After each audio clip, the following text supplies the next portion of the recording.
The boy stood in the schoolyard with his head bowed so low his chin touched his chest. Around him, 300 other children did the same. Not one of them looked up. Not one of them dared.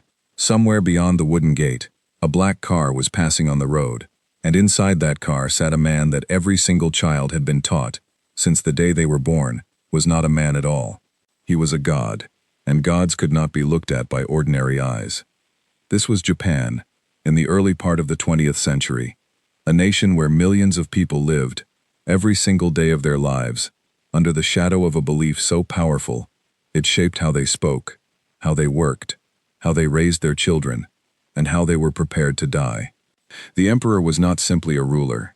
He was said to be the living descendant of the sun itself, a being who had come down through an unbroken line stretching back more than 2,000 years to a goddess named Amaterasu. To question this was not just rebellion, it was blasphemy. It was a crime that could end a person's freedom, and in the darkest years, even their life. Grace, a young teacher in a small town near the coast, remembered the first time she had to instruct her class on how to behave when the emperor's portrait was brought into the room. The photograph itself was treated like a sacred object. It was kept in a special wooden box, wrapped in silk, and only handled by the most senior staff member in the school, wearing white gloves. When it was displayed, every student had to stand perfectly still, eyes down, breath held, as if the man in the photograph could somehow see them staring and would be offended by their gaze. If a child so much as giggled or shifted their weight from one foot to another, they could be pulled aside and punished.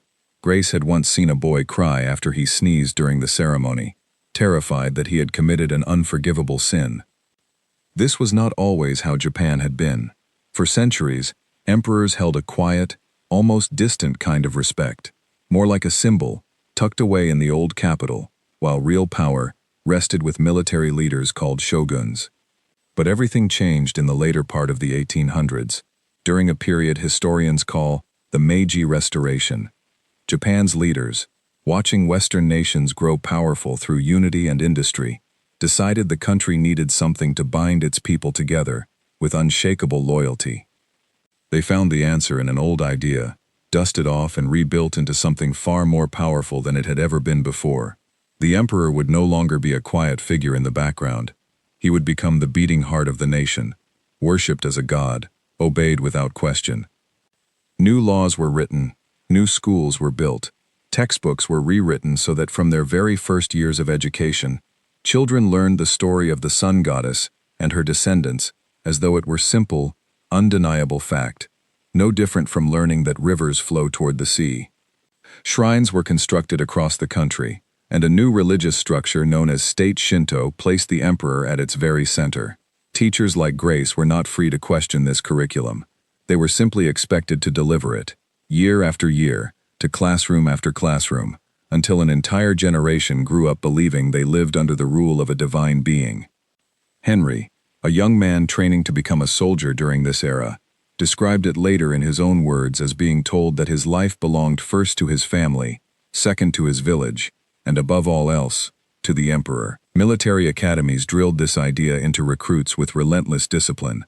Soldiers were taught that there was no greater honor in existence than to give their life in the emperor's name. Death in his service was described not as a tragedy, but as a glorious return to something sacred, a homecoming to the divine source, from which the entire nation had sprung. It is worth pausing here to understand just how deep this belief ran, because to modern ears it can sound almost impossible to believe. This was not a case of people quietly pretending to respect their leader out of tradition, while secretly doubting the claim. For millions of ordinary citizens, the emperor's divinity was as real and unquestionable as the ground beneath their feet. Farmers in remote villages who might never see the emperor in their entire lives still arranged their calendars around ceremonies honoring him. Factory workers began their shifts with a bow toward the direction of the imperial palace. Even the weather, when unusually good, was sometimes credited to his blessing.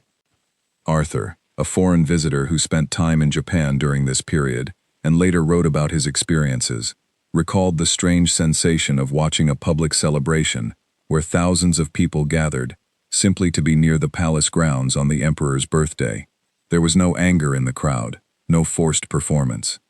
There was something closer to pure devotion, the same kind of overwhelming emotion one might see at a religious pilgrimage. Arthur described how difficult it was for him, coming from a country where leaders were criticized openly in newspapers every single day, to understand a society where the head of state existed almost entirely outside the reach of ordinary human judgment. This system did not simply ask for loyalty, it demanded silence. Newspapers were carefully controlled, and any writer or publisher who dared to suggest that the emperor was merely a man, subject to the same weaknesses and mistakes as anyone else, risked imprisonment.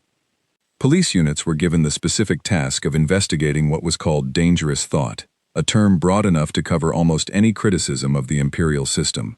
Families whispered warnings to their children before they were old enough to understand why certain words could never be spoken outside the home.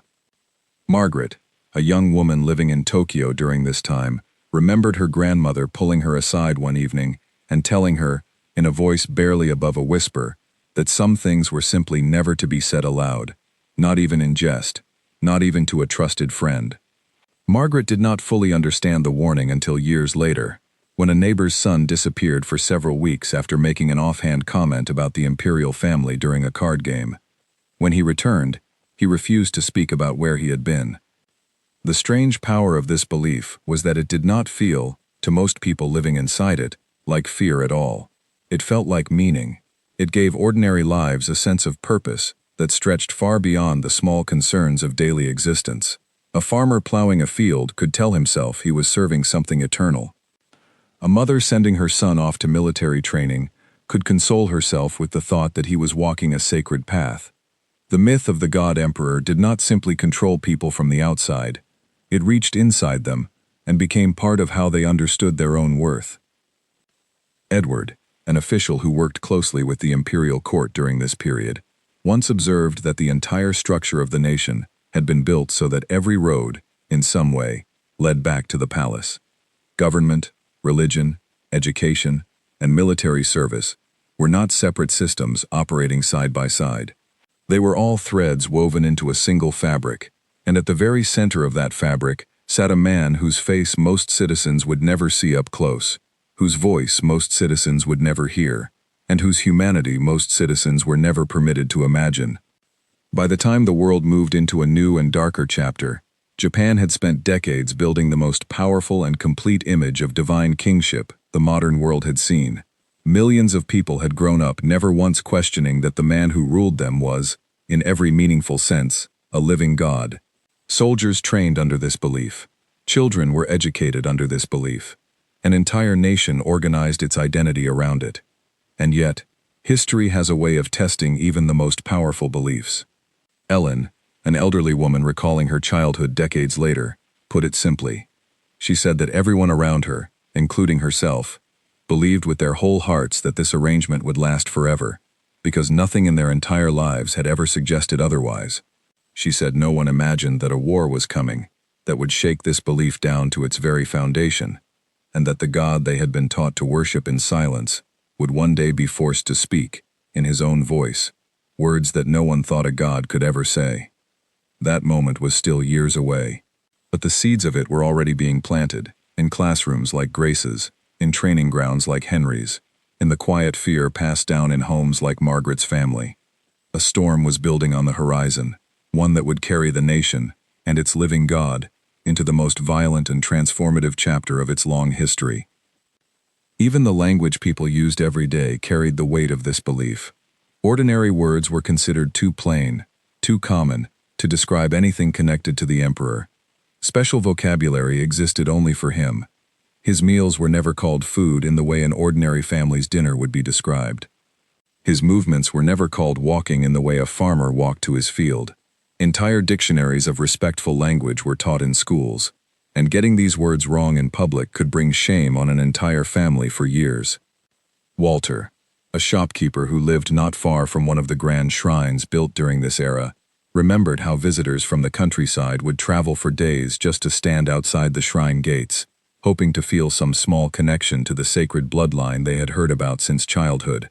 Many of them had never traveled beyond their home village before. For them, this journey was the closest thing to a religious pilgrimage they would ever make in their lives, and they returned home changed, telling their neighbors stories of what they had seen, adding new layers to a legend that already felt larger than life. It was this deep, almost unshakable foundation of belief that the nation's leaders would soon call upon for something far greater than ceremonies and schoolyard bows. As tensions grew beyond Japan's borders, and as the world moved closer to a conflict that would eventually touch nearly every corner of the globe, the myth of the God Emperor was about to be tested in ways no one in that quiet schoolyard could have imagined. The train station was packed with families pressing against a wooden barrier, straining for one last look at the young men leaning out of the carriage windows. Flags waved.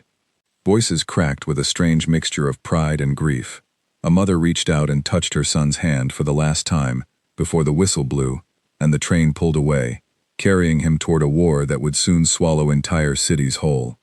He was smiling as the train left the platform, not because he was not afraid, but because he had been taught since he was a small child that fear had no place in a life dedicated to something sacred. This was the atmosphere across Japan as the country moved deeper into a period of expansion and conflict during the 1930s and into the 1940s. The belief in the emperor as a divine figure, carefully built over decades, was no longer just a matter of ceremony and quiet reverence. It had become the single most powerful tool available to the nation's military leaders, a force they could call upon to move millions of ordinary people toward extraordinary sacrifice. Frank, a young officer stationed at a training base on the northern coast, later described the daily routine that shaped new recruits. Mornings began before sunrise with a bow toward the direction of the imperial palace, performed with the same seriousness as a soldier checking his weapon. Instructors reminded recruits constantly that they did not belong to themselves. Their bodies, their strength, and if necessary their lives, belonged to the emperor, and any hesitation to give these things freely was treated as a personal failure of character. The language used in official documents and public broadcasts reinforced this idea at every turn.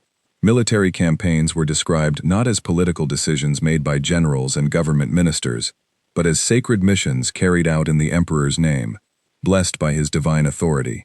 When soldiers marched into other countries across Asia, the propaganda distributed back home framed these actions as part of a grand and righteous mission, guided by a ruler whose judgment could not be questioned because his judgment was said to come from something greater than human reasoning. Helen, a nurse who served near the front lines during this period, remembered how deeply this belief shaped the way soldiers faced injury and hardship. Men with wounds that would have broken the spirit of anyone else often refused to show pain in front of their comrades, repeating quiet phrases about honor and sacrifice, as though suffering itself was proof of their devotion. Helen said she often wondered, working long nights beside beds filled with young men who would never see their families again, whether any of them privately doubted the cause they had been sent to fight for. If they did, she never heard it spoken aloud. The fear of dishonoring the emperor's name was, for many, stronger than the fear of death itself. As the war expanded, the image of the emperor was placed at the center of nearly every major public event. Radio broadcasts opened with reverent language describing him. Newspapers published photographs of military victories, alongside reminders that these successes were achieved through his divine guidance. Children in schools were taught new songs praising his greatness, and teachers like Grace, who had once simply instructed students on how to behave during a photograph ceremony, now found themselves leading entire classrooms in patriotic songs, meant to prepare the next generation for eventual service, whether on the battlefield or in factories producing supplies for the war effort.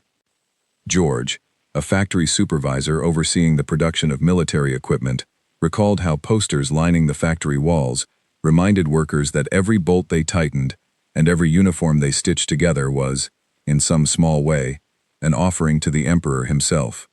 Workers who might complain about long hours in an ordinary workplace rarely voiced such complaints here, not because conditions were pleasant, but because doing so risked being seen as disloyal to a cause considered sacred. This intense devotion reached its most extreme and heartbreaking form in the final years of the war, when Japan's military situation grew increasingly desperate. Faced with declining resources and mounting losses, military leaders turned to a strategy that shocked even those who had grown up steeped in ideas of sacrifice and honor. Young pilots, some barely out of their teenage years, were trained to fly aircraft loaded with explosives directly into enemy ships, ending their own lives in the process. These missions were framed publicly as the ultimate expression of loyalty to the Emperor, a final gift given freely and without hesitation. Clara, whose younger brother volunteered for one of these missions, described the letter he wrote to his family before his final flight. He did not write about fear.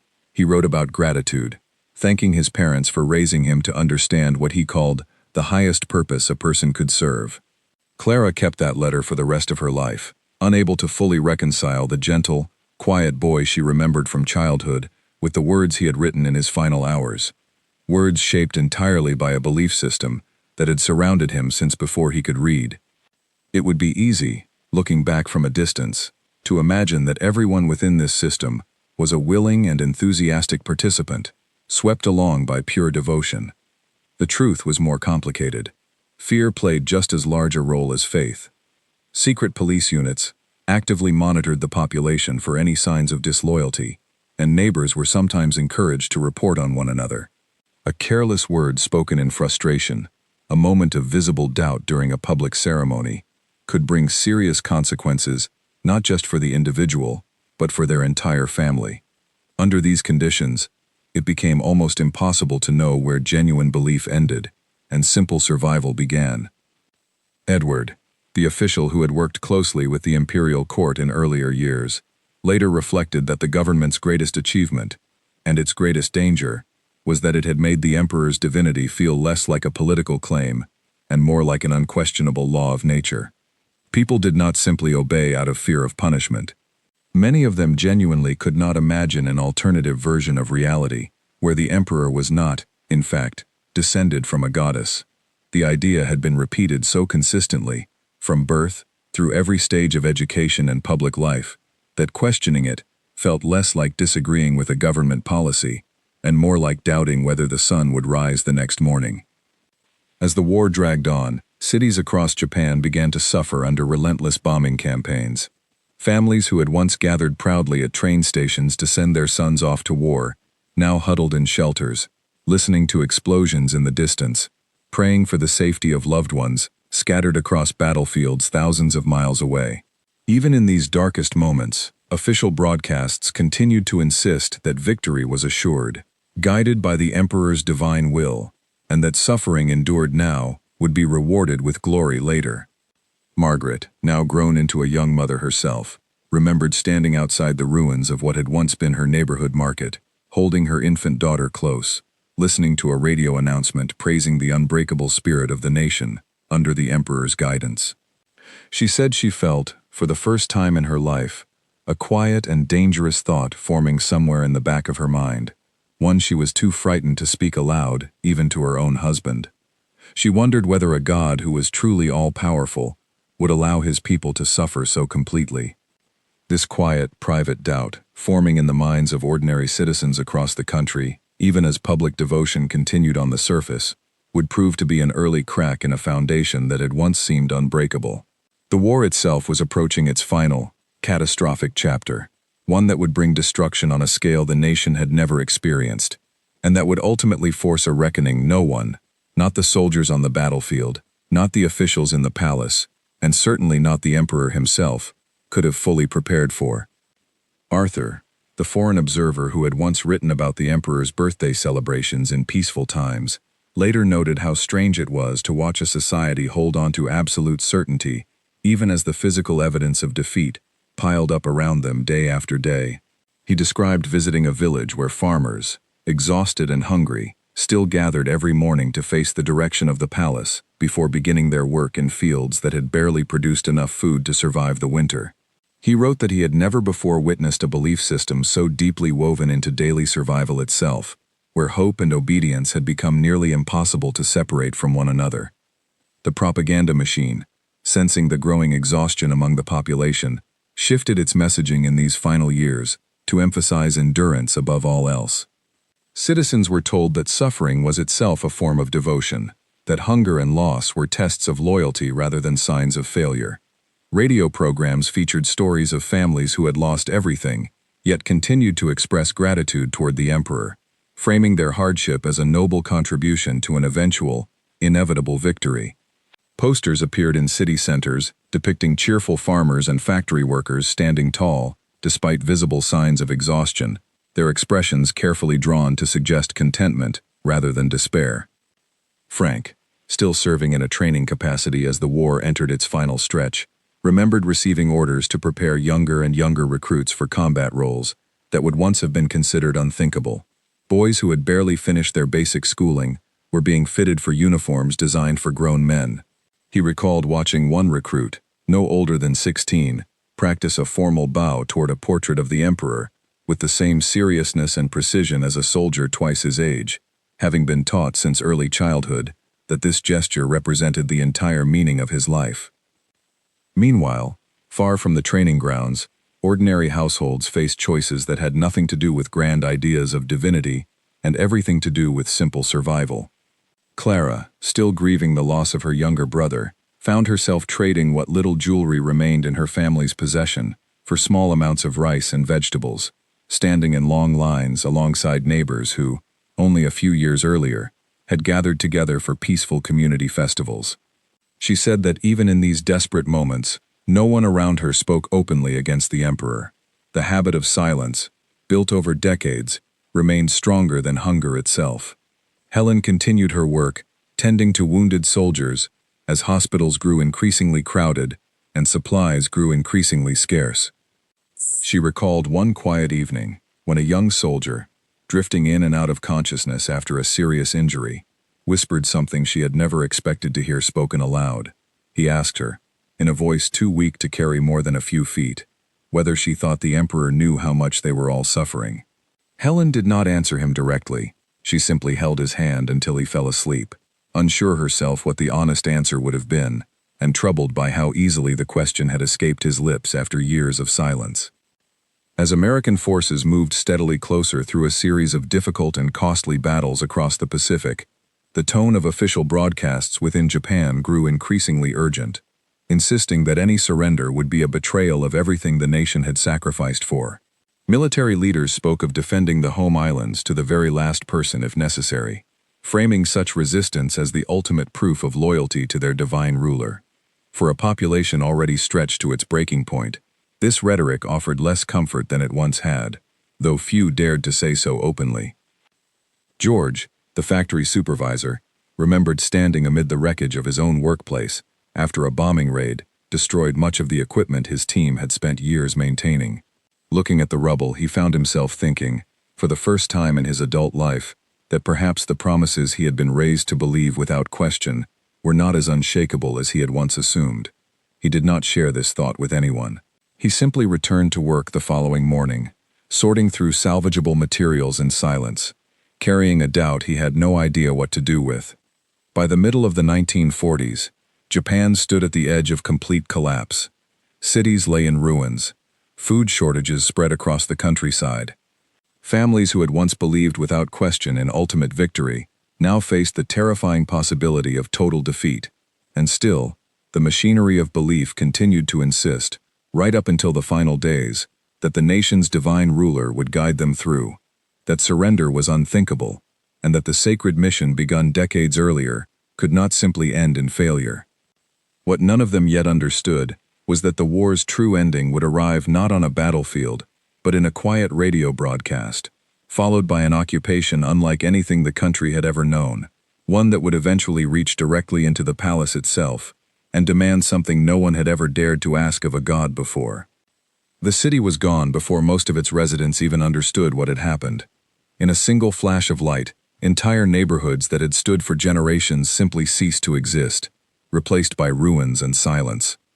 Word of the destruction spread slowly at first, carried by shaken survivors and confused officials, struggling to describe something no weapon in human history had ever done before. Within days, a second city suffered the same fate.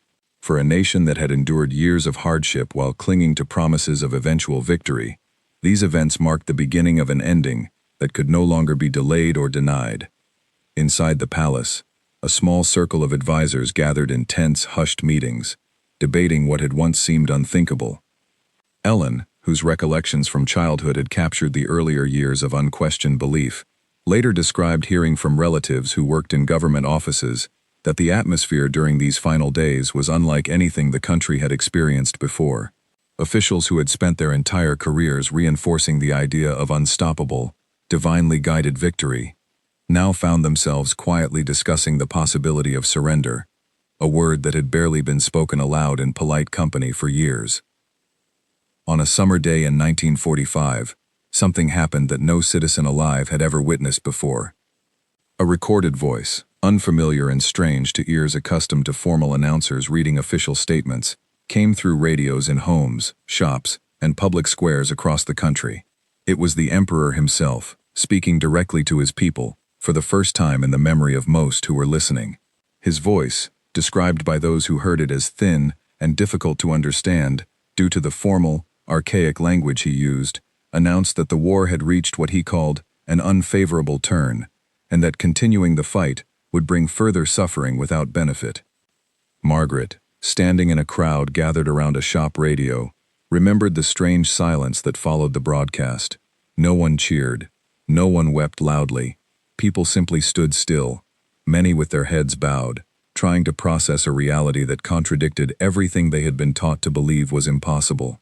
She said the quiet in that moment felt heavier than any bombing raid she had lived through, because it was the sound of an entire worldview collapsing all at once, in complete silence, without a single explosion.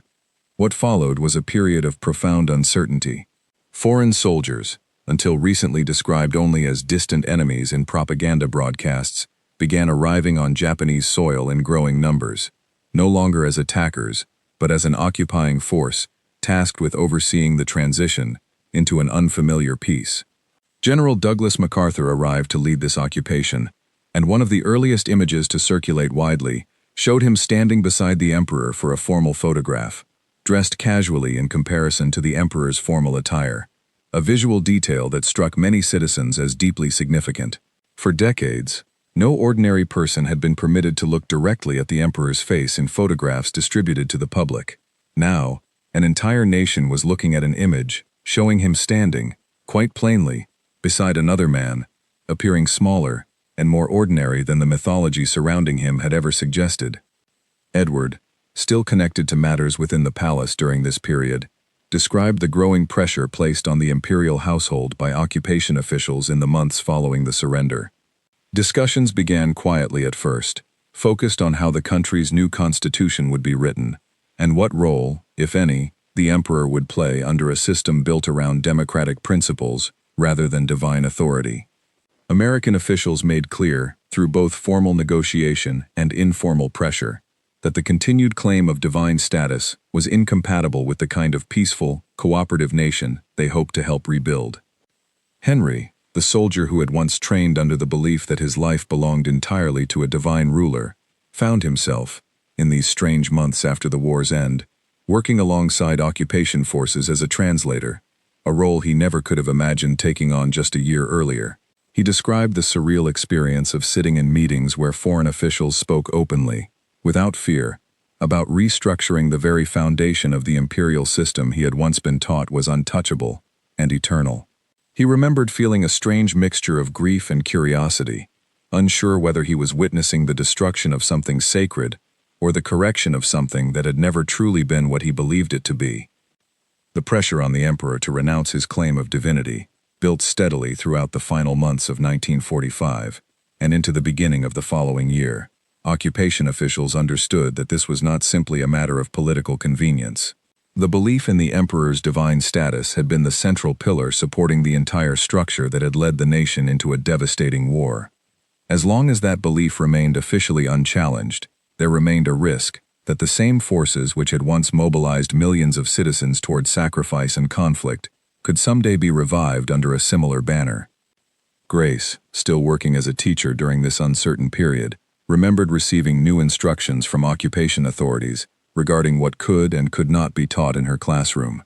The ceremonies she had once led, the careful handling of the emperor's photograph, the reverent silence expected from students, were quietly phased out, replaced by unfamiliar new lessons about civic responsibility and democratic government. She recalled standing in front of her students during this transition, uncertain how to explain a change so massive that it seemed to rewrite the entire foundation of what she had spent her career teaching them to believe. As the new year approached, whispers began to circulate that the emperor himself was preparing to make an announcement, unlike anything in the nation's long history. Few outside the smallest circle of advisors knew exactly what form this announcement would take, but the pressure from occupation officials, combined with the undeniable reality of the nation's defeat, made clear that some kind of formal statement, addressing the question of divinity, could no longer be avoided. Clara, still mourning her brother and struggling to reconcile the beliefs he had died for with the shifting reality around her, remembered hearing rumors in the marketplace that the emperor was going to speak once again, this time not about war or surrender, but about something even more difficult to imagine, a direct statement regarding the very nature of who he was. She said the rumors filled her with a strange, complicated anger, wondering whether such a statement, had it come years earlier, might have spared her brother the fate he ultimately suffered in service to a claim that was now, apparently, about to be abandoned. Behind palace walls, the process of drafting this statement proved to be delicate and difficult. Advisors debated carefully over every word, aware that whatever language was chosen would need to satisfy the demands of the occupying authorities, while attempting to preserve some measure of dignity and stability for a nation still reeling from defeat, hunger, and loss. Historians who later studied the drafting process described how the final wording avoided a direct, simple statement, such as declaring outright that the emperor was not divine. Instead, the language focused on rejecting what were described as false conceptions, that the emperor was a living god, and that the Japanese people were superior to other peoples of the world, destined by divine right to rule over them. On the first day of the new year in 1946, the statement was published. It became known in later years as the Ningen Sengen, or the Humanity Declaration. For a nation that had spent decades teaching its children that their ruler descended from a sun goddess, that his authority came from a source beyond ordinary human understanding, this declaration represented an earthquake of belief far more disorienting, for many citizens, than any physical bombing campaign had been. Walter, the shopkeeper who had once described pilgrims traveling for days to stand near sacred shrines connected to the imperial bloodline, remembered reading the declaration printed in the newspaper and feeling an emptiness he struggled to put into words. He said it was not that he had necessarily believed with perfect certainty in the emperor's divinity even before the declaration. It was that an entire structure of meaning, built around that belief since before he was born, had now been officially dismantled by the very person at its center, under pressure from people who had, until recently, been considered the nation's sworn enemies. Margaret described a different reaction entirely, one she admitted feeling ashamed of at the time. She said that somewhere beneath the grief and confusion, she felt something close to relief, the quiet doubt that had first formed in her mind, while standing amid bombed ruins, holding her infant daughter, no longer needed to remain hidden. If even the emperor himself was now willing to say, in his own words, that he was simply a man, then perhaps the private thoughts she had been too afraid to speak aloud were not, after all, a betrayal of everything she had once believed. Not everyone accepted the declaration easily. Some older citizens, particularly those who had lived through the earliest years of the Meiji era, when the divine mythology was first constructed, struggled to reconcile decades of unwavering belief with a single published statement. Reports from various regions described elderly citizens who refused to discuss the declaration at all, treating the subject with the same careful silence that had once been reserved for questioning the emperor's divinity in the opposite direction. For younger generations, particularly children who had grown up during the war years, absorbing lessons about sacred bloodlines and divine guidance, the transition proved especially disorienting. Teachers like Grace found themselves fielding difficult questions from students who wanted to understand how something they had been taught with such absolute certainty could simply be declared untrue, seemingly overnight, in a printed statement.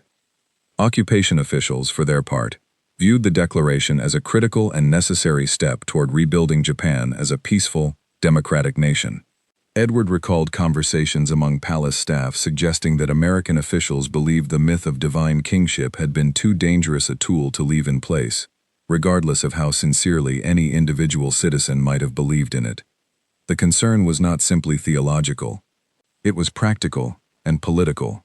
rooted in the understanding that a population willing to sacrifice everything for a divine ruler could, under different leadership, be mobilized again toward destructive ends. In the months that followed the declaration, the emperor began appearing in public in ways that would have been unthinkable only a few years earlier. He traveled to different regions of the country, visiting areas devastated by bombing raids, speaking directly with ordinary citizens, in a manner far more personal and accessible than anything the strict ceremonial traditions of earlier decades would have permitted. Photographs from these visits showed him in plain clothing, shaking hands, listening to concerns, appearing, in every visible sense, remarkably human. Frank, who had once trained young recruits under the belief that their lives belonged entirely to a divine figure, found himself watching newsreel footage of these visits with a complicated sense of disbelief. He said it was strange to see the same man whose photograph he had once handled with white gloves and reverent silence, now standing in the rubble of a bombed neighborhood, speaking with farmers and shopkeepers in ordinary conversational tones. He described the sensation as watching a myth slowly become a memory, replaced in real time by a much smaller, much more human reality. The transformation was not instant, and it was not universally embraced, but it marked an undeniable turning point. The God that generations of citizens had been taught never to look directly at was now standing in public squares, speaking with the very people who had once been forbidden from raising their eyes toward his photograph. The empire, built on centuries of mythology, expanded through decades of careful education and propaganda, and defended through years of devastating war, had been brought, quite literally, down to the level of the people it once ruled, from an untouchable distance. The photograph taken during that first meeting between the Emperor and General MacArthur circulated widely, and its impact on the public went far beyond what either man likely anticipated. Newspapers that published the image faced no shortage of attention, as citizens across the country studied every visible detail. The Emperor stood formally, dressed in the traditional attire expected of his position, while the general stood beside him in a relaxed, open-collared uniform, hands resting casually at his sides. For a population raised to believe that even the sound of the emperor's voice was something ordinary people were unworthy to hear directly, the sight of him standing as an equal beside another man, rather than elevated above all others, delivered a message that required no accompanying words at all.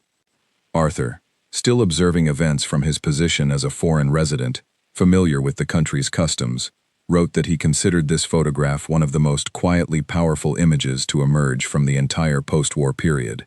He noted that propaganda and formal declarations could be debated, reinterpreted, or dismissed by those unwilling to accept them, but a photograph offered no such room for argument.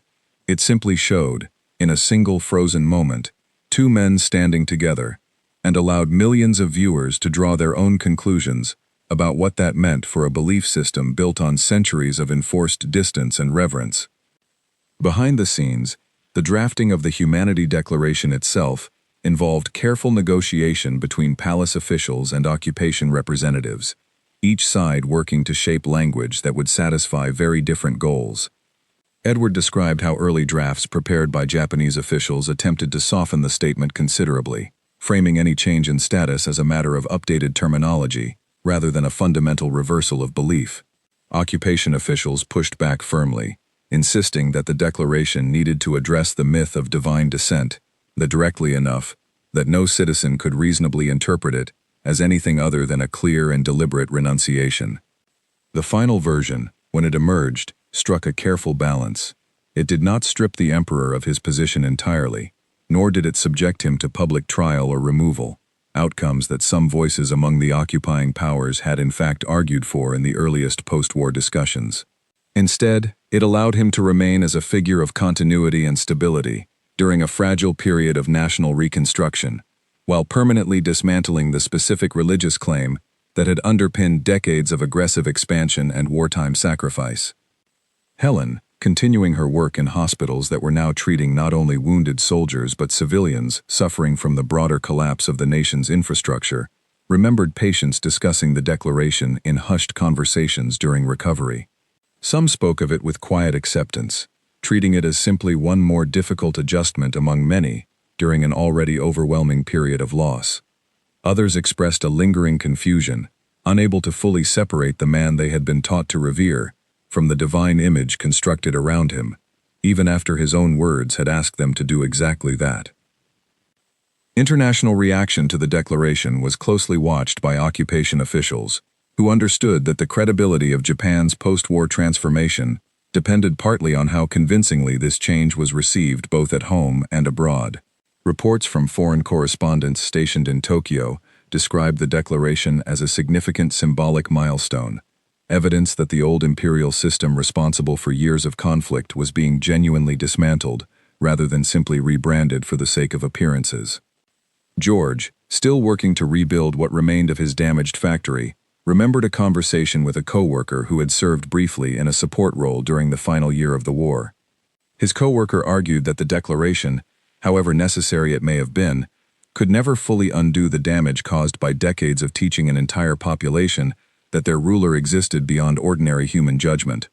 George found himself agreeing, at least in part, while also recognizing that some kind of formal, public reckoning was necessary if the nation hoped to build anything resembling a stable future.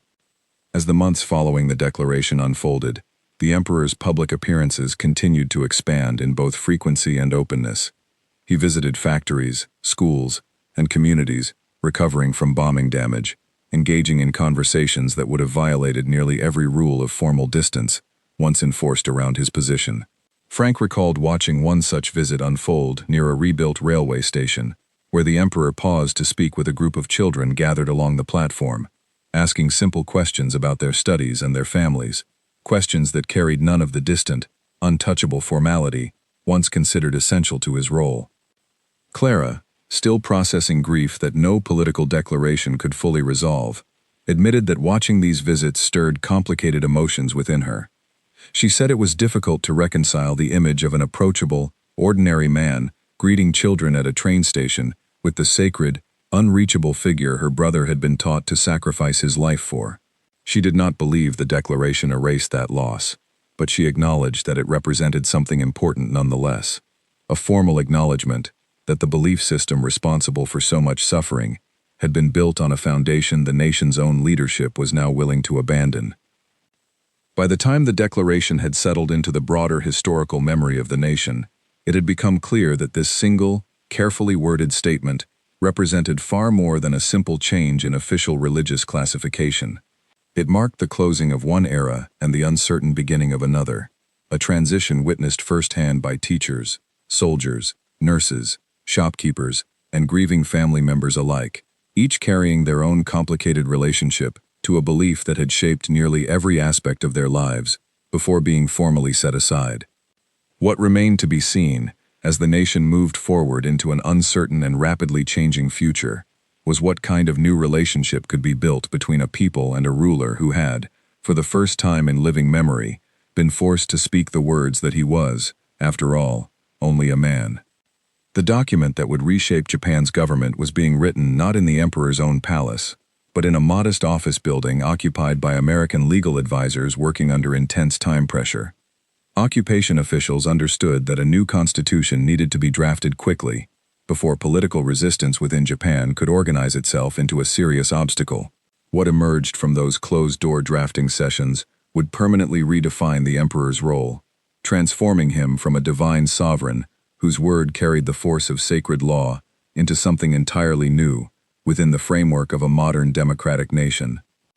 Edward, who had spent years working near the palace and observing the shifting relationship between imperial officials and occupation authorities, described the tension that surrounded these constitutional discussions.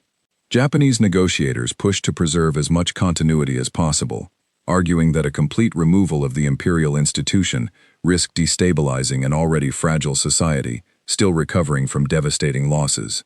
American officials countered that any new government structure needed clear limits on imperial authority, ensuring that the same concentration of unquestioned power that had once enabled a devastating war could never again be assembled under a single figurehead. The compromise that eventually took shape redefined the emperor's position, using a term that would have been unthinkable only a few years earlier. He would remain in his role, but strictly as what the new constitution described as the symbol of the state and of the unity of the people, deriving his position not from divine descent, but from the will of the people themselves, in whom sovereign power now formally resided. This single shift in language represented an enormous transformation. Authority no longer flowed downward from a sacred bloodline to the population below. It now flowed upward from the people themselves, with the emperor occupying a position defined by their consent, rather than by any claim to divine right. Grace found herself teaching an entirely new curriculum, built around these unfamiliar democratic principles, explaining to confused students concepts like popular sovereignty and constitutional limits on government power, ideas that stood in direct contradiction to nearly everything she had taught in her classroom only a few years earlier. She recalled one particularly difficult afternoon when an older student, still struggling to reconcile these new lessons with childhood memories of bowing before the emperor's photograph, asked her plainly how something taught as absolute truth could later be replaced by an entirely different truth, seemingly overnight. Grace admitted she did not have a perfect answer, only that nations, like people, sometimes needed to relearn what they believed when circumstances changed beyond recognition. Beyond the palace and the classroom, ordinary citizens faced the practical realities of rebuilding a nation that had lost so much during years of conflict. Cities reduced to rubble needed to be reconstructed. Food shortages continued to strain families already exhausted by years of hardship. Occupation forces oversaw not only political transformation, but extensive economic and social reforms, redistributing farmland, restructuring industries, and introducing new labor protections that reshaped daily life for millions of citizens, far removed from the formal ceremonies of constitutional drafting happening in Tokyo. Walter, still running his small shop near the old shrine grounds, described how the changing status of the emperor affected daily conversations among his customers in ways both subtle and significant. Where discussions once carefully avoided any mention of the imperial family out of deeply ingrained caution, people now spoke somewhat more freely, debating openly what the emperor's new symbolic role actually meant for the nation's future. Some customers expressed genuine relief at this newfound openness, while others seemed unsettled by a freedom of speech that felt, after decades of careful silence, almost dangerously unfamiliar. Henry, continuing his work assisting occupation officials, found himself increasingly involved in outreach efforts aimed at explaining the new constitutional framework to communities across the country. He traveled to rural areas where news of these dramatic changes arrived slowly, often through word of mouth rather than official announcement, and where skepticism toward both occupation authorities and the transformed imperial institution ran particularly deep. He recalled one elderly farmer who listened patiently to his explanation of the new government structure before asking a single pointed question, wondering aloud whether a ruler who was no longer considered divine could still be trusted to care about the well-being of ordinary people the way tradition had always promised. This question, in various forms, echoed across the nation during these transitional years. The removal of divine status did not simply alter legal definitions written into a constitutional document.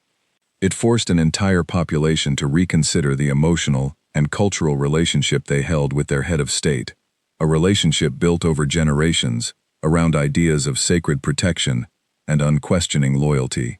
For some citizens, the shift brought welcome relief from a burden of enforced reverence they had quietly found exhausting.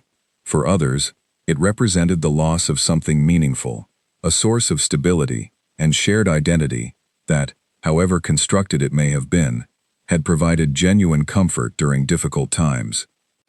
Margaret, raising her young daughter during these years of transformation, found herself explaining the changing world in simplified terms a child could understand, describing the emperor now as an important leader rather than a divine figure descended from ancient gods.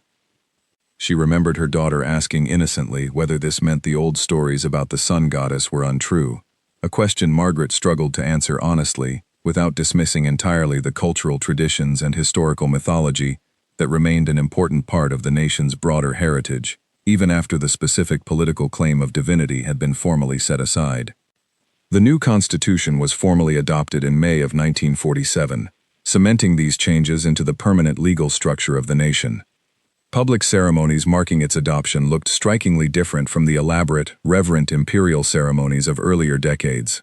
Rather than silent crowds bowing before an untouchable figure, official events now emphasized democratic participation, public representation, and the shared responsibility of citizens in shaping their nation's future. The emperor participated in these ceremonies not as a commanding, distant authority, but as a formal representative of a system now built around the will of the people themselves. Frank, reflecting on these changes from his position working within the new, restructured government offices, observed that perhaps the most remarkable aspect of the entire transformation was how relatively peacefully it unfolded, despite the enormous psychological weight involved. A belief system built over nearly a century, reinforced through education, ceremony, and wartime sacrifice, had been formally dismantled within the span of only a few years, without the kind of violent uprising or civil conflict that might have accompanied such a dramatic ideological shift in other circumstances throughout history. Clara, still carrying the private grief of her brother's sacrifice, found some measure of complicated peace in witnessing this new system take shape. She said that while nothing could undo what her family had lost, she found a certain meaning in knowing that future generations would grow up within a system built around consent and shared governance, rather than unquestioning obedience to a figure whose authority no one had ever been permitted to examine or challenge. She did not consider this a resolution to her grief, but she acknowledged it as, perhaps, a form of progress worth recognizing. Alongside the constitutional reforms, occupation authorities pursued a broader effort to dismantle the institutions that had spread and reinforced belief in the emperor's divine status for nearly a century. State Shinto, the official religious structure that had placed the emperor at the very center of national worship, was formally separated from government control. Shrines that had once received direct state funding and support were now required to operate independently, as private religious institutions, rather than arms of government authority.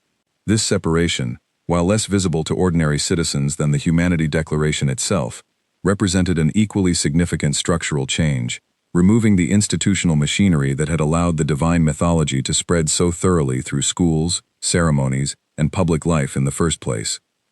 Ellen, whose family had worked in local government offices for generations, described the practical confusion this created within communities across the country.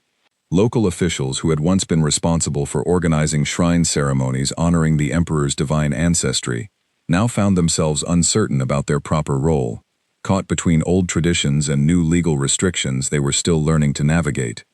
She recalled attending a community meeting where residents debated, sometimes heatedly, whether continuing certain traditional festivals honoring the imperial family violated the new separation between religious practice and government authority, or whether such traditions could continue as simple cultural heritage, stripped of their former political and religious weight.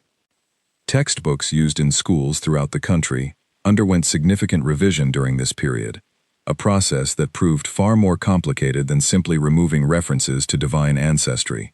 Grace remembered receiving updated teaching materials that had clearly been prepared in haste, with entire sections on national history rewritten to remove language describing the emperor's divine origins, replaced instead with more measured historical descriptions focused on his role as a constitutional symbol of national unity. She said adjusting to these new materials required not just memorizing different facts, but fundamentally reconsidering how history itself should be taught to young students who had grown up during a period of such dramatic ideological transformation. Occupation officials also worked to address the broader question of accountability for wartime actions carried out in the emperor's name. This proved to be one of the most delicate and controversial aspects of the entire post-war transition. While military leaders and government officials faced formal legal proceedings for their roles in wartime decisions, the emperor himself was ultimately not brought before these tribunals, a decision that remained a subject of debate among both occupation officials and ordinary citizens for years afterward. Some argued that holding him personally accountable would have been necessary for genuine justice, while others believed that preserving his position, stripped of divine authority but intact as a symbolic figure, offered the best path toward national stability during an already fragile period of reconstruction. Arthur, observing these debates from his position as a longtime resident, familiar with the complexities of Japanese society, wrote that this decision reflected a difficult and imperfect balancing act, one that prioritized practical stability over what some considered a more complete moral reckoning. He noted that occupation officials feared that removing the emperor entirely or subjecting him to formal prosecution, risked triggering widespread unrest among a population still deeply attached to the imperial institution, even as that same population absorbed the shock of learning their ruler was, after all, only a man. Henry, continuing his outreach work across rural communities, encountered firsthand the range of emotional reactions this decision provoked. In one village, he recalled an elderly resident expressing quiet gratitude that the emperor had been spared formal prosecution, viewing this outcome as evidence of continued respect for a figure who, divine or not, remained an important symbol of the nation's identity and continuity. In another community only a short distance away, he encountered a very different reaction from a woman who had lost both her husband and her eldest son during the war, who expressed bitter frustration that military leaders faced consequences for decisions made, at least officially, in the emperor's name, while the emperor himself continued his public life relatively undisturbed. These conflicting reactions reflected a broader tension running through Japanese society during this transitional period. The nation was being asked to simultaneously mourn the losses caused by a war fought under the banner of imperial divinity, hold certain individuals accountable for decisions made during that war, and rebuild a stable, functioning democracy around a figure who remained central to national identity, despite the formal removal of his sacred status. Balancing these competing needs required careful, often uncomfortable compromises that satisfied no one completely, while allowing the broader process of reconstruction to move forward. George, still working to rebuild his damaged factory during these years, found the abstract political debates happening in Tokyo increasingly distant from the practical concerns occupying his daily life. He said that while questions about accountability and constitutional structure mattered deeply to the nation's future, most ordinary citizens around him remained primarily focused on far more immediate concerns: securing enough food for their families, rebuilding homes destroyed during bombing raids, and finding stable employment in an economy still recovering from years of wartime disruption. He recalled that for many people in his community, the emperor's changed status registered less as a dramatic ideological earthquake and more as one significant change among many during an already overwhelming period of adjustment. Despite these varied and sometimes conflicting reactions, the broader trajectory of change continued moving forward steadily throughout the late 1940s. New elections were held under the reformed constitutional system, introducing many citizens to democratic participation for the first time in their lives. Women, who had been excluded from formal political participation under the previous system, gained the right to vote, adding yet another layer of transformation to a society already absorbing enormous change in a remarkably short period of time. Helen, still working in medical settings that continued treating both physical injuries and the broader social exhaustion left behind by years of conflict, observed that this period demanded a particular kind of resilience from ordinary citizens, one distinct from the wartime endurance they had once been taught to display in the emperor's name. Now, rather than enduring hardship for the sake of a divine mission, citizens were being asked to actively participate in building something entirely new, requiring not passive obedience but active engagement in shaping their own future through unfamiliar democratic processes. By the close of the 1940s, the transformation was largely complete on paper, formally written into law, and taught increasingly in schools across the country. Yet the deeper cultural and emotional adjustment required to fully absorb this new reality would continue unfolding for years, even decades, as an entire population slowly rebuilt its relationship with a figure who had once existed entirely beyond human judgment, and who now occupied a role defined, for the first time in the nation's long history, by the will and consent of the very people he had once ruled from an unreachable distance above them all.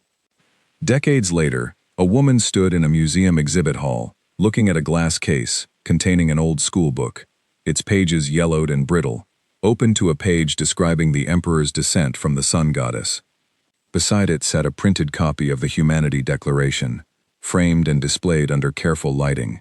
She studied both documents for a long time before turning to her granddaughter, who had asked, with the simple curiosity of a child, why anyone would have believed something that turned out not to be true. The woman did not have an easy answer. She simply said that belief, once built carefully enough, can feel more solid than stone, and that sometimes it takes an entire nation generations to understand how such a belief was built in the first place. let alone how to take it apart. This scene, imagined but grounded in the real experiences of countless Japanese families across the decades following the war, captures something essential about the long legacy of the emperor's renunciation of divinity. The formal declaration itself took only a few printed paragraphs. The cultural and emotional process of absorbing its meaning took far longer, stretching across the lifetimes of everyone who had grown up under the old system, and shaping how subsequent generations would come to understand their nation's history. Grace, continuing her career as an educator well into the following decades, watched successive generations of students respond to this history in strikingly different ways. Students born in the years immediately following the war often approached the subject with a mixture of confusion and quiet embarrassment, uncertain how to reconcile stories from their parents and grandparents with the democratic, secular education they themselves received. Later generations, born further removed from the direct experience of wartime devotion, often approached the same history with genuine curiosity, treating it as a fascinating but distant chapter rather than a living, personal memory. Margaret's daughter, the same child who had once asked innocently whether the old stories about the sun goddess were untrue, grew up to become a historian, specializing in this exact period of transformation. She spent years interviewing surviving witnesses, collecting first-hand accounts from people who remembered both the height of imperial worship and the disorienting years of transition that followed its formal end. She often remarked, in later writings, that the most striking pattern across these interviews was not anger or resentment, though both certainly existed among some she spoke with, but rather a persistent sense of complexity, an acknowledgement that the old system had offered genuine comfort and meaning to many people, even as it had also enabled tremendous suffering and destruction. Walter, living well into old age, continued running his small shop near the old shrine grounds for many years after the war's end, watching the surrounding neighborhood slowly transform, alongside the broader changes reshaping the nation. He observed that the shrine itself, once a site of quiet, reverent pilgrimage, connected directly to imperial divinity, gradually became something different, a place of cultural heritage and community gathering, rather than a destination tied to sacred political authority.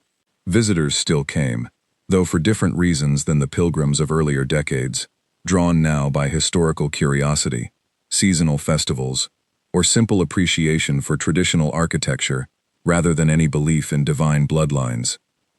The imperial family itself continued evolving in the decades following the initial declaration, gradually becoming a more publicly visible and personally accessible institution than anyone raised under the old system could have imagined. Members of the imperial family began appearing at public events, engaging directly with citizens, and even participating in activities that would have seemed unthinkably informal under the strict ceremonial traditions of earlier generations. Marriages within the imperial family increasingly involved partners from outside traditional aristocratic circles, further reinforcing the transformation from an untouchable, sacred lineage into a more relatable, modern institution.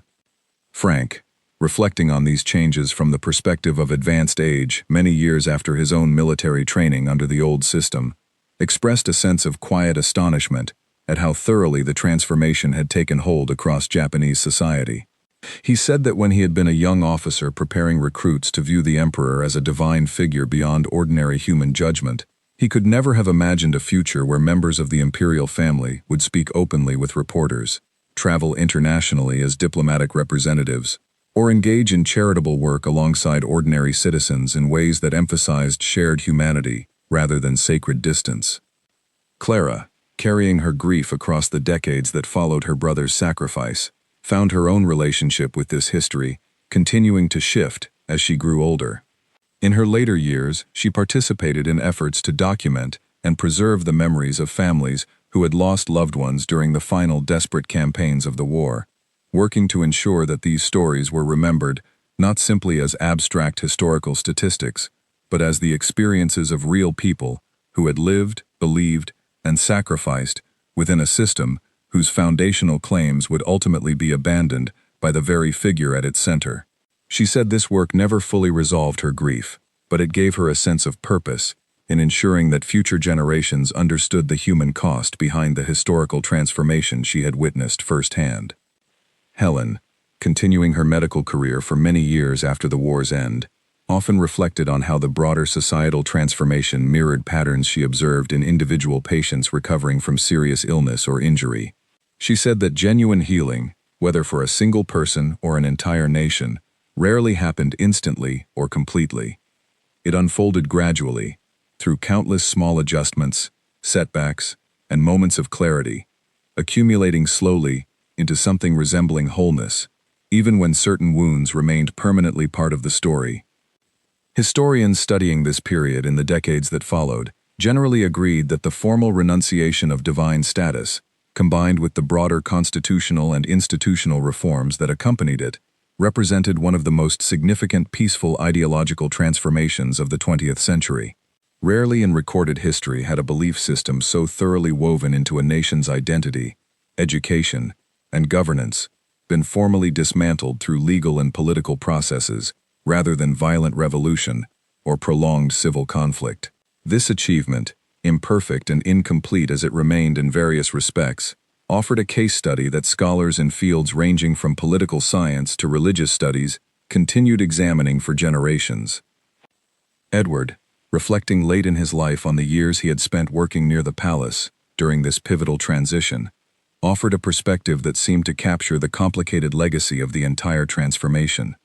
He said that stripping away a belief as deeply rooted as divine kingship did not simply erase the emotional and cultural significance that belief had once carried for millions of people. It transformed that significance into something new, a shared national memory that acknowledged both the genuine devotion many citizens had once felt and the tremendous harm that devotion had ultimately enabled when weaponized by leaders pursuing military conquest and political control. Arthur, whose earlier writings had documented the height of imperial worship during peaceful pre-war years, continued observing Japanese society for decades afterward, eventually publishing reflections comparing the nation he had first encountered with the one that emerged from this long process of transformation. He wrote that perhaps the most remarkable achievement was not simply the formal renunciation itself, but the broader cultural shift that followed, one in which citizens gradually learned to hold their national history with nuance, acknowledging both its genuine cultural richness and its capacity for tremendous harm when concentrated too completely around a single unquestionable authority. Henry, who had once trained as a young soldier, under the belief that his life belonged entirely to a divine ruler, spent much of his later career working in educational and diplomatic roles, focused on building understanding between Japan and other nations that had once been wartime adversaries. He often spoke publicly about his own experience living through this transformation, describing the strange, disorienting process of unlearning beliefs instilled since early childhood, and the gradual discovery that a nation's strength did not require an unquestionable divine figurehead, but could instead be built around shared civic participation and mutual accountability among its citizens. The story of the emperor who had once been worshipped as a living god, only to be formally required to renounce that status under pressure following a devastating war, ultimately became more than a simple historical account of political transformation. It became, for the people who lived through it and the generations who studied it afterward, a lasting reminder of how thoroughly belief can be constructed through education, ceremony, and repetition, how dangerously that belief can be weaponized when placed in service of conquest and sacrifice, and how, even after such belief has caused tremendous harm, a path toward genuine transformation remains possible when a society chooses, deliberately and often painfully, to rebuild itself around new foundations. Grace, in her final years of teaching, often ended her lessons on this period of history with a simple observation for her students. She told them that the greatest lesson of this entire chapter was not simply that a man once believed to be a god had eventually admitted he was human. It was that an entire nation, having built and maintained such a belief for generations, ultimately found the strength to examine that belief honestly, accept its consequences, and choose a different path forward, even when doing so required confronting difficult truths about their own history that many would have preferred never to face at all.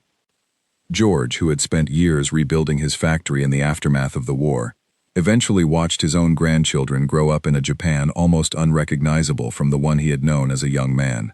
He described attending a school event decades later, where his granddaughter presented a class project about the post-war constitutional reforms, speaking confidently about concepts like popular sovereignty and civil rights, in a tone that suggested these ideas felt as natural and permanent to her generation, as belief in divine kingship had once felt to his own. He said watching her speak filled him with a quiet, complicated pride, knowing how much upheaval and loss had been required to reach a point where such ideas could be taught as simple, unremarkable fact, rather than radical, dangerous departures from tradition. Ellen, reflecting on her own long life spanning both the height of imperial worship and its eventual transformation, often spoke about the importance of remembering this history honestly, without either exaggerating the cruelty of the old system or romanticizing the genuine sense of community and shared purpose it had once provided to many ordinary citizens. She believed that flattening this complicated history into a simple story of villains and victims did a disservice to the millions of people who had lived through it, people who had been simultaneously capable of great devotion, great fear, and eventually, great courage in confronting difficult truths about the beliefs that had shaped their lives. The broader international community also drew important lessons from Japan's experience during these decades of transformation. Scholars studying other nations that had similarly concentrated overwhelming religious or ideological authority around a single ruling figure often reference the Japanese case as an example of how such systems could be dismantled through careful, deliberate institutional reform rather than through violent upheaval alone. Diplomats and policymakers working in post-conflict societies elsewhere in the world sometimes studied the specific mechanisms used during Japan's occupation, from constitutional restructuring to educational reform, as a potential model, while also acknowledging the unique historical circumstances that made Japan's particular transformation possible.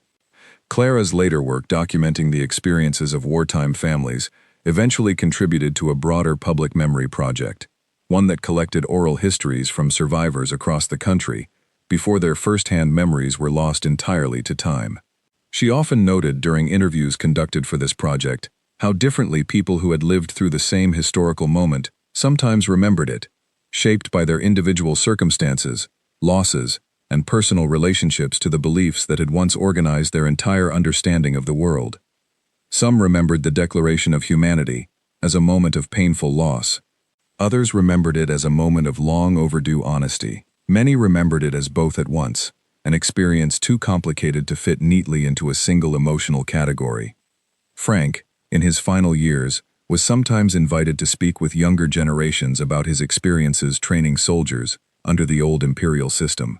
He described feeling a particular responsibility to convey the emotional reality of that time honestly, resisting the temptation to either excuse the harm caused by the old system or to dismiss entirely the genuine sense of meaning and belonging it had once provided to people like his younger self.